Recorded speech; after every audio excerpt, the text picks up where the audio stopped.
Assalamualaikum warahmatullahi wabarakatuh. Selamat siang teman-teman wartawan. Saya akan mengajak teman-teman wartawan untuk ikut serta menjelaskan persoalan yang terjadi di Yayasan Trisakti. Seperti kita ketahui bersama bahwa Yayasan Trisakti sudah memenangkan di tingkat pengadilan dari Tata Usaha Negara, PT Tun, dan kemudian kasasi, dan itu semua sudah dimenangkan oleh Yayasan Trisakti, bahwa Yayasan Trisakti yang di pembinanya adalah Prof. Ana Agung Gede Agung adalah yang berhak mengelola Universitas Trisakti dan seluruh kegiatan di dalamnya. Tetapi atas putusan itu sampai hari ini tidak ada progres yang berarti yang bisa dilakukan oleh Yayasan Trisakti untuk mengelola sebagaimana masalah ini belum muncul. Oleh karena itu saya ingin mengajak teman-teman wartawan menggali masalah ini bersama Bapak Nugraha Bratakusuma, penasihat hukum dari Yayasan Trisakti, Prof. Ana Agung Gede Agung. Boleh diceritakan Pak Nugraha? Boleh. Jadi memang ini perkara ini muncul sudah lama ya, sejak 2022. Jadi pertamanya itu sebetulnya Yayasan Trisakti itu sebetulnya sedang baik-baik saja setelah dia menghadapi masalah lalu dengan Tobi Mutis, lalu dimenangkan oleh Prof. Ana Agung dan lainnya, lalu sudah mengelola universitas baik-baik saja. Tiba-tiba di bulan Agustus 2022, Kementerian Pendidikan, Menteri Pendidikan yang ketika itu adalah Nadiem Makarim, mengeluarkan sebuah keputusan menteri yaitu nomor 330/2023, di mana 2022 keputusan Menteri 330/2022 ini itu pada intinya mengangkat para pembina dari Yayasan Trisakti yang isinya 90% itu pejabat negara lintas kementerian, yaitu Kementerian Keuangan, Kementerian Hukum dan HAM, dan Kementerian Pendidikan dan Kebudayaan. Nah, dari keputusan itu mengangkat para pembina, lalu merubah tanda kutip, artinya menghilangkan nama-nama para pembina yang ada di akta Yayasan Trisakti. Itu hilang. Nah, pertanyaannya, apakah Kementerian Pendidikan atau Menteri Pendidikan bisa mengangkat para pembina? Ya jelas tidak bisa. Berdasarkan Undang-Undang Yayasan, setiap pengangkatan pembina itu didasarkan pada rapat pembina. Jadi misalnya saya pengen mengangkat Bapak gitu ya sebagai pembina, itu saya harus berapat dulu dengan pembina yang lain, lalu menyatakan Bapak masuk menjadi pembina. Tidak ada satupun landasan undang-undang di Indonesia ini yang menyatakan bahwa menteri bisa mengangkat satu yayasan, karena yayasan ini kan lembaga perdata, lembaga swasta, bukan lembaga negara. Nah, kementerian waktu itu Nadiem Makarim itu mengeluarkan 330 dan merubah semuanya. Karena akibat itu kami melakukan gugatan atas keputusan itu, karena dirasa bertentangan dengan undang-undang. Ya. Akhirnya kami melakukan proses gugatan dari mulai tingkat 1 di Petun, tingkat 2 di banding, sampai tingkat 3 di kasasi. Itu tiga-tiganya kami menang. Yang pada intinya membatalkan Kepmen 330 itu. Batal, dan Nadiem Makarim mesti mencabut. Setelah itu kami lakukan atas batalnya ini tuh ya, kami berpikir ini sudah selesai. Ternyata tanpa sepengetahuan kami, akta 2005, kan sebelumnya tuh di Yayasan Trisakti itu yang terakhir akta 2005 Pak. Ya. Tiba-tiba itu dirubah menjadi akta baru tanpa sepengetahuan kami. Itu kapan terjadinya? Itu di sekitar 2023 awal. Jadi kalau saya lihat di sini 20 Februari 2023. Jadi akta 2005 kami itu dirubah menjadi 2023. Akta itu tentang apa?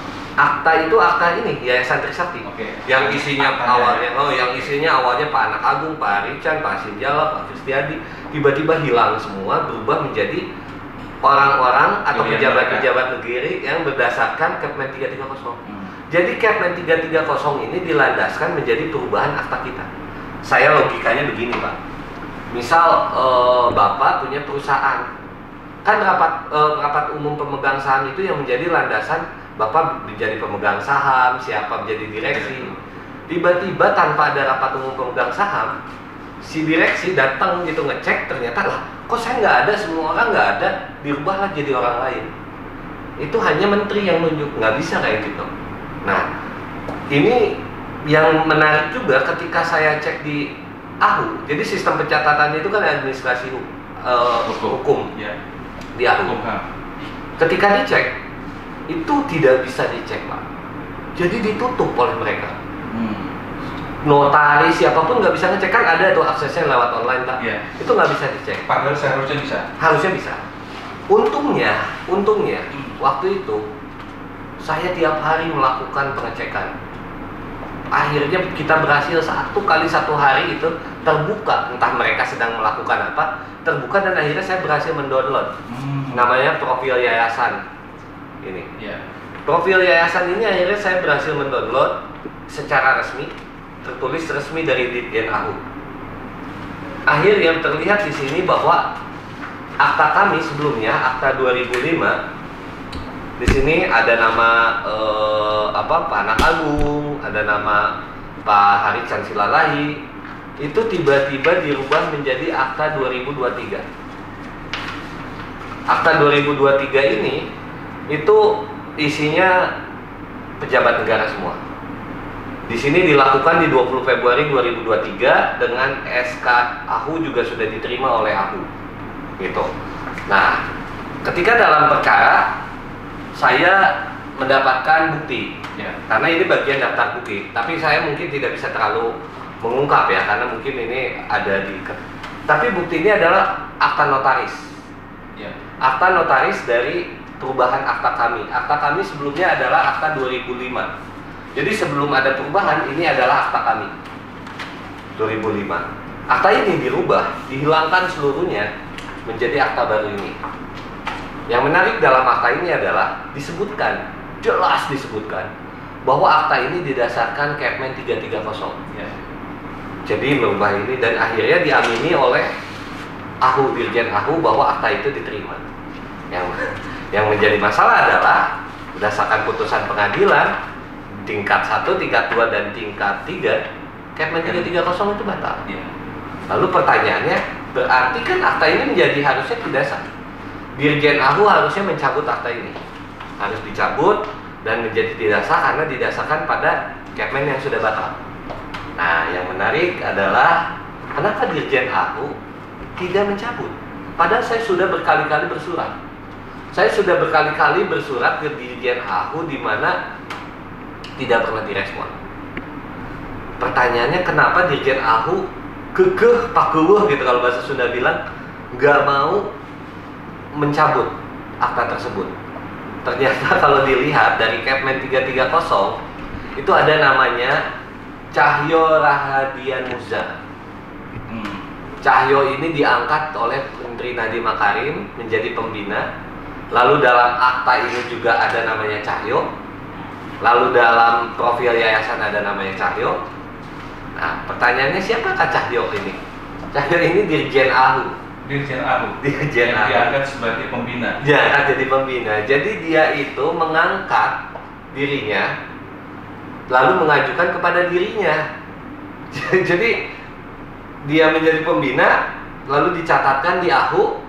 Dia harus memohonkan kan ke AHU. Yang menerima permohonan dia ya dia sendiri gitu. Jadi makanya itulah dia tidak mau mencabut akta itu. Ya. Itu bisa nggak Cahyo itu disebut sebagai memanipulasi hukum dengan proses seperti itu? Terutama pasca putusan Mahkamah Agung yang menyatakan bahwa Kepmen 330 itu batal demi hukum dan harus mengembalikan nama baik Prof dan sebagainya. Sementara Cahyo masih bertengger di situ.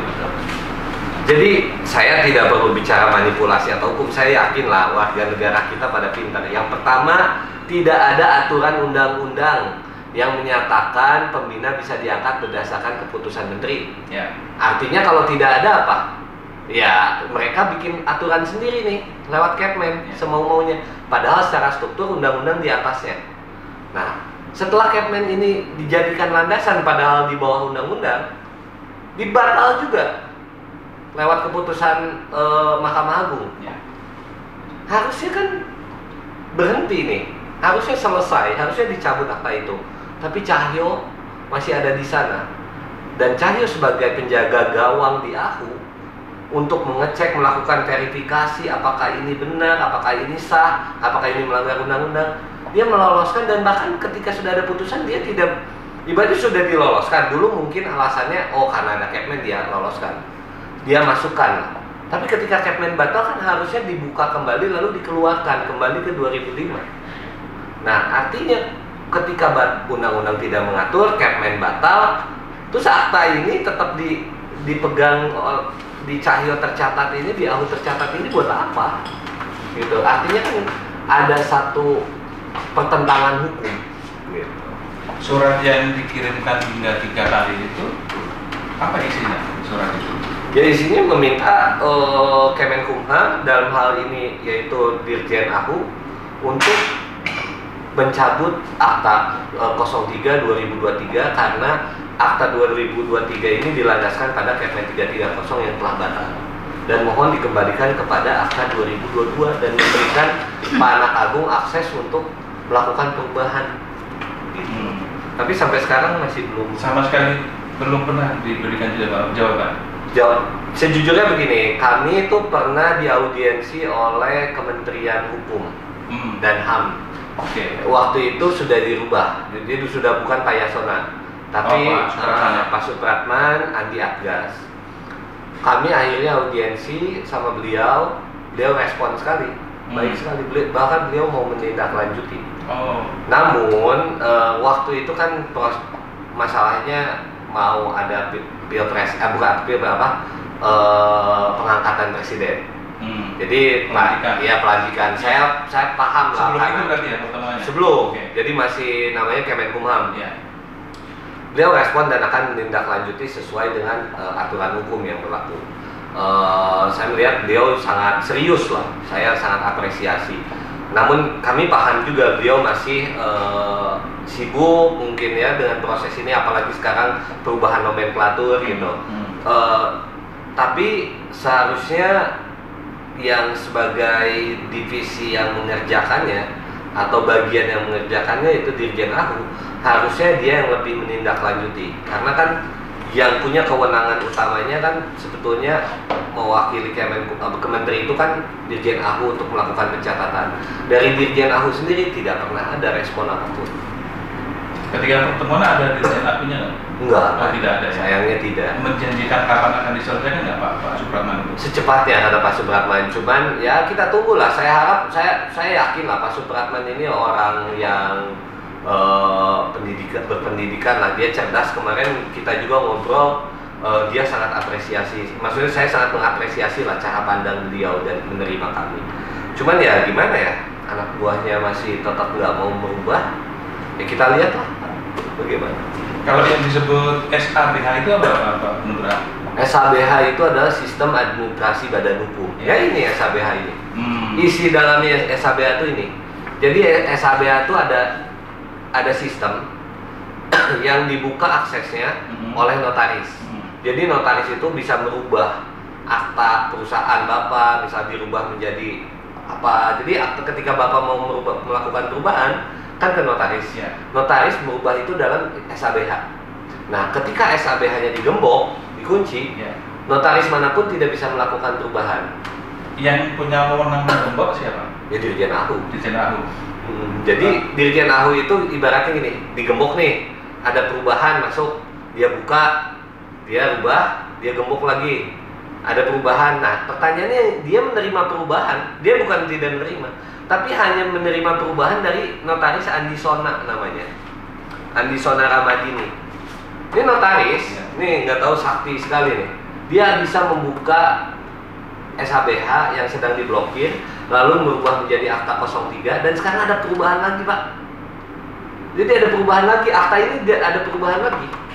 Apa sekarang perubahannya? Ada perubahan, namanya akta ini saya ini ya, tapi dia merubah ini ketua pembina dan menambah pembina. Jadi Dirjen Dikti dijadiin ketua pembina, lalu mantan Dirjen Dikti masuk sebagai pembina di akta baru. Jadi yang baru terakhir ini? Baru terakhir.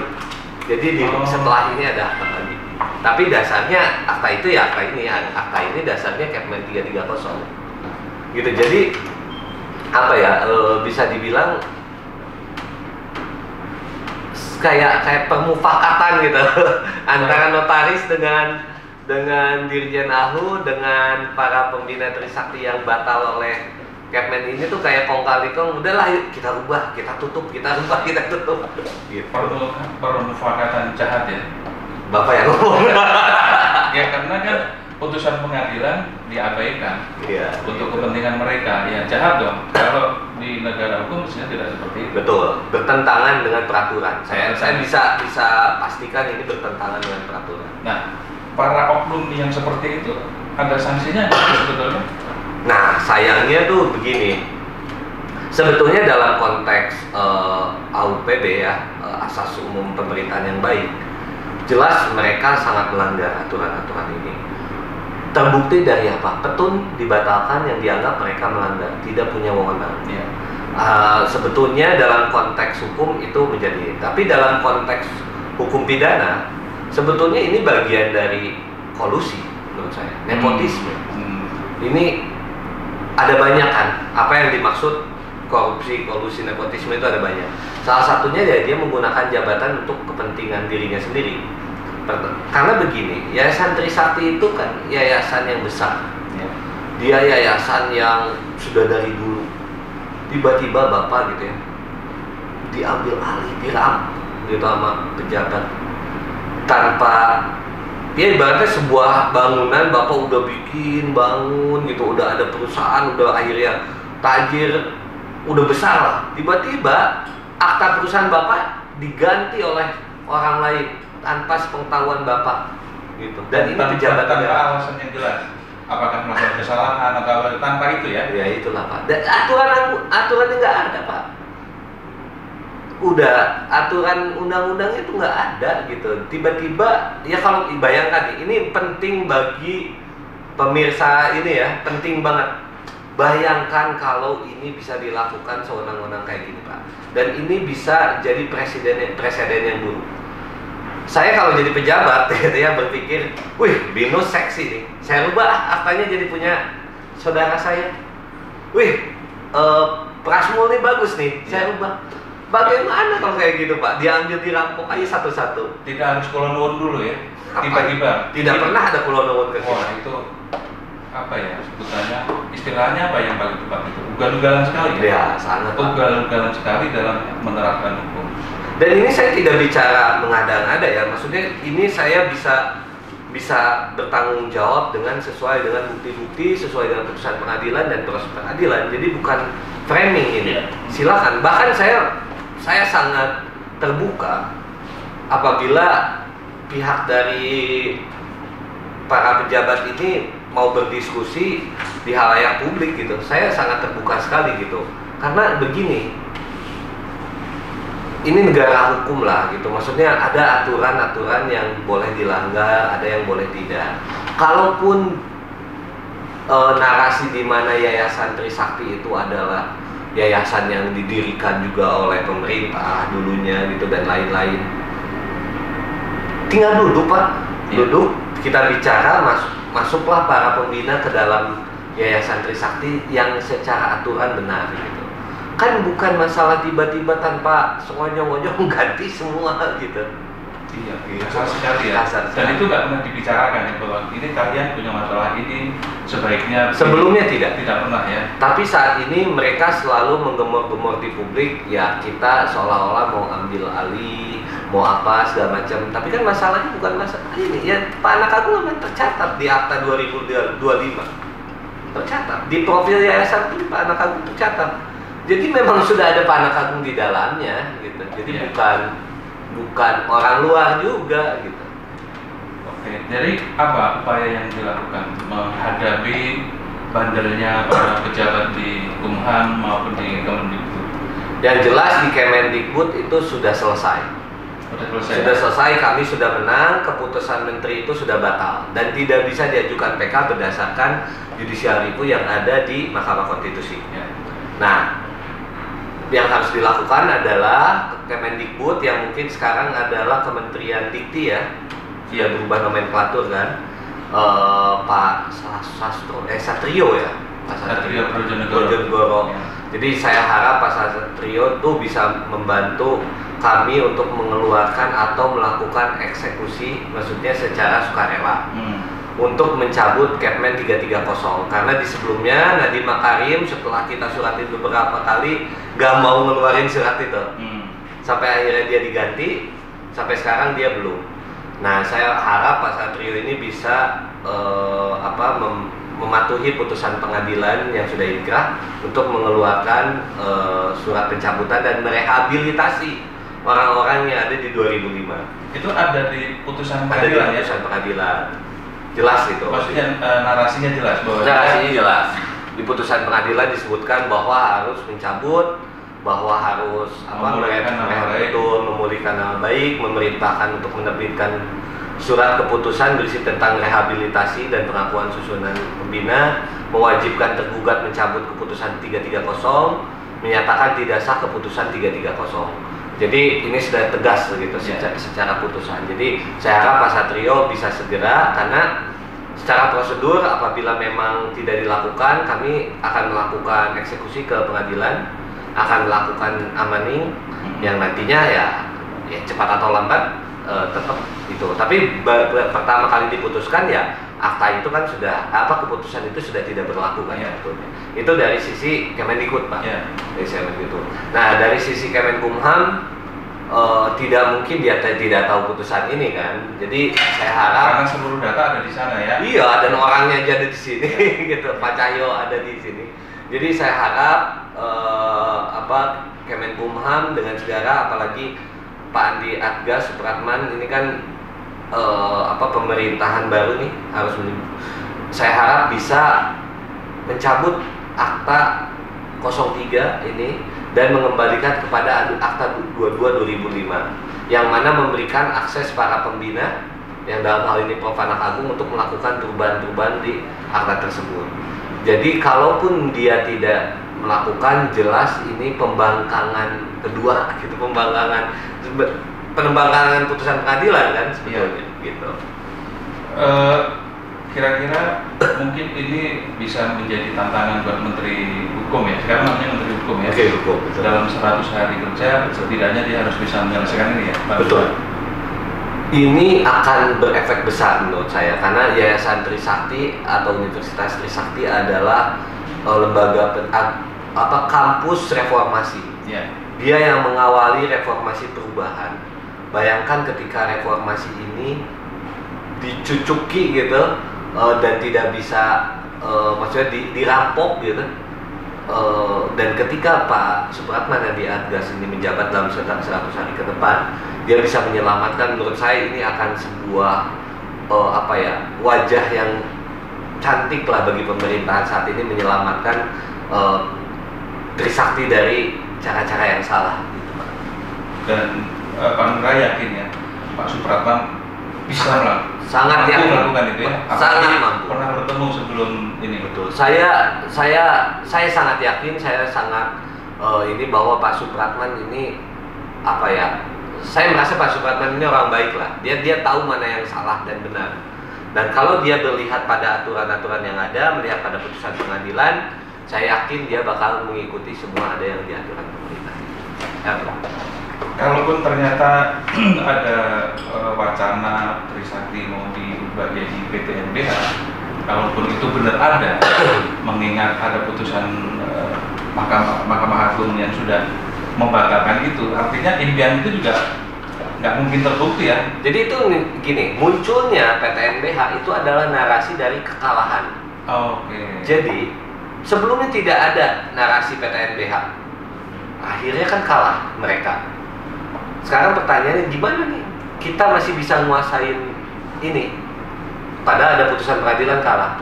Cara satu-satunya adalah menegrikan atau mem-PTNBH-kan Trisakti. Karena ketika di PTNBH-kan, yayasannya kembali ke kita, universitasnya udah hilang. Karena kan yang dinegrikan universitas bukan yayasan. Karena yayasannya nanti kembali ke kita, tapi kita melakukan pengelolaan apa? Kampusnya udah nggak ada, gitu. Nah, PTNBH ini juga itu narasi yang agak ngaco juga. Silakan cek dalam Undang-Undang Pendidikan Tinggi, dalam Undang-Undang Yayasan atau dalam undang-undang manapun, tidak ada satupun klausul peraturan hukum yang menyatakan bahwa perguruan tinggi swasta itu bisa jadi PTNBH. Itu nggak ada sama sekali. Jadi mereka mau ngapain lagi nih? Dengan membuat narasi-narasi seperti itu. Nah, tapi yang menarik adalah saya bocoran, kopian. Jadi ada kopian karena masih draft dari asosiasi yayasan itu mengenai ini RPP, rancangan peraturan pemerintah, yang dalam satu klausulnya di situ bisa berubah PTS menjadi PTNBH. Oh. Jadi mereka nggak ada aturannya, dibikin lagi, gaya-gayanya mirip kayak Kepmen 330. Iya, lagi-lagi eksploitasi hukum, yang rekayasa hukum untuk kepentingan mereka. Nah, ini yang saya ini, tapi ini masih belum disahkan ya. Saya harap Pak Prabowo juga tidak mensahkan sesuatu yang direkayasa ini. RPP itu ngaco juga, Pak. Dalam arti begini, yayasan swasta dijadikan PTNBH gitu ya ibaratnya. Bayangkan kalau itu akhirnya dia berubah. Yang tadi saya bilang, UPH, Prasmul, BINUS itu bisa dijadikan PTN milik negara. Ambil. Sekarang kalau kayak gitu, Pak, siapa yang mau bikin lagi sekolah, Pak? Emang negara mampu? Dalam Undang-Undang Dasar, negara itu diwajibkan untuk mencerdaskan bangsa. Bagaimana cara mencerdaskan bangsa? Yaitu membangun sekolah. Ternyata dalam perjalanan, negara itu tidak mampu mencerdaskan seluruh bangsa. Dia membuka peluang untuk swasta membantu. Muncullah PTS, muncullah yayasan untuk membantu mencerdaskan bangsa. Nah, udah dimodalin, udah minta bantuan, udah dibangun, tiba-tiba diambil. Siapa yang mau lagi buka kampus? Siapa lagi yang mau buka pendidikan? Kalau nantinya ujung-ujungnya dirampok. Iya. Gitu. Jadi itulah yang ya kalau semangat mereka itu mulia dan tujuannya mencerdaskan kehidupan bangsa, mestinya ya kampus-kampus swasta yang butuh pertolongan ya harusnya itu. Kenapa ini yang gede? Ada motif lain kan berarti. Nah, itu lah, Pak. Ya. Banyak kan swasta yang terseok-seok gitu. Dia harusnya dibantu tapi ini yang seksi-seksi, Pak. Iya. Yang begitulah. Baik Pak Nugraha. Terima kasih penjelasannya pagi hari ini. Semoga teman-teman semua paham apa yang terjadi di Yayasan Trisakti. Ya, terima kasih.